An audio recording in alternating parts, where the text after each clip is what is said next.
महाराज जी, पुराने महापुरुष कैसे होते थे, एक सत्य घटना निवेदन करें। गंगा किनारे ये कलकत्ती घाट है, राम घाट, कलकत्ती घाट, इधर की तरफ बात, राम घाट की बात है। वहाँ एक महात्मा रहते थे। वे मूल में श्री गोवर्धन मठ जगन्नाथपुरी की परंपरा के दंडी सन्यासी महात्मा थे और उनकी सेवा में एक ब्रह्मचारी रहते थे। राजस्थान का शरीर था उनका, विप्रकुल का, श्री ब्रह्मचारी जगन स्वरूप जी महाराज। तो बड़े समर्पित भाव से अपने गुरु महाराज की सेवा करते थे।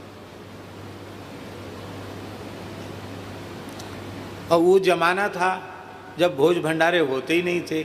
पूज्य महाराज जी ने बताया कि एक बोरा बिछाने के लिए मिल जाए और एक ओढ़ने के लिए मिल जाए तो समझा जाता था कि कुठारी जी ने बहुत दया कर दी, बड़ी करुणा कर दी, जो सर्दी में एक बोरा बिछाने को, एक बोरा ओढ़ने को दे दिया। कई बार उस पर भी दो चार खरी खोटी सुननी पड़ती थी। वो जमाना था। भोज भंडारे कभी कभार होते थे। विरक्तों का ऐसे ही ठाठ था, इसी पद्धति से निर्वाह होता था। तो किसी महात्मा के यहाँ उत्सव हुआ, उनके कोई बड़े भगत थे और उस जमाने में, आज से लगभग 70 वर्ष पुरानी बात होगी,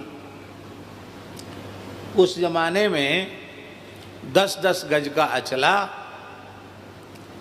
और एक एक कंबल, कमंडल और 1-1 रुपया दक्षिणा।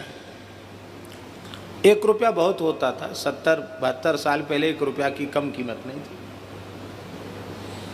तो उसके लिए चिट्ठी आई थी कि इतना बटेगा। ये समाचार जल्दी प्रसारित हो जाता है महात्माओं में कि कहाँ भंडारे में क्या बटने वाला है।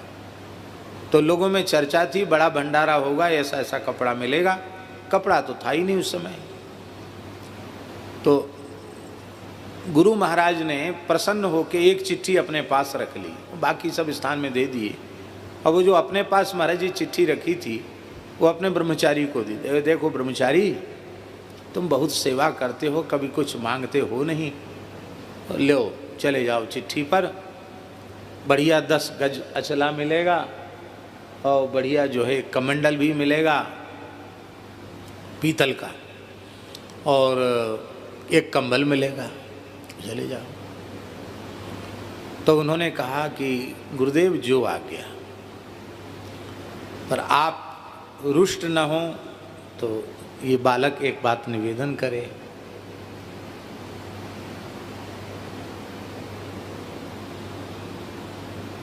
कहाँ कहो?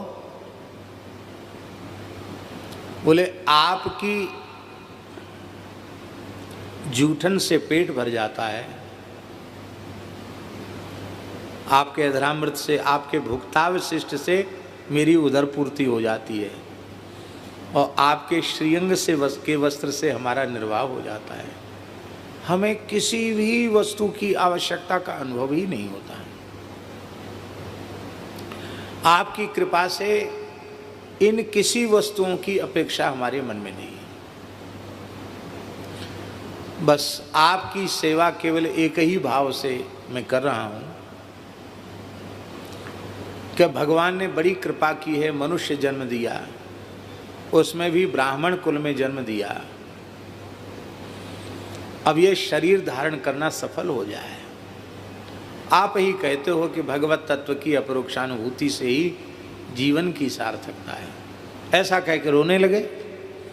महाराज जी इतने मात्र से गुरुजी इतने प्रसन्न हो गए, छाती से लगाया और कहा, देखो जहाँ तुम्हारा जन्म हुआ है उसके उस क्षेत्र में चले जाओ, वहाँ जंगल है और वहाँ बैठ करके तुम वासुदेव मंत्र का, द्वादशाक्षर मंत्र का जप करो।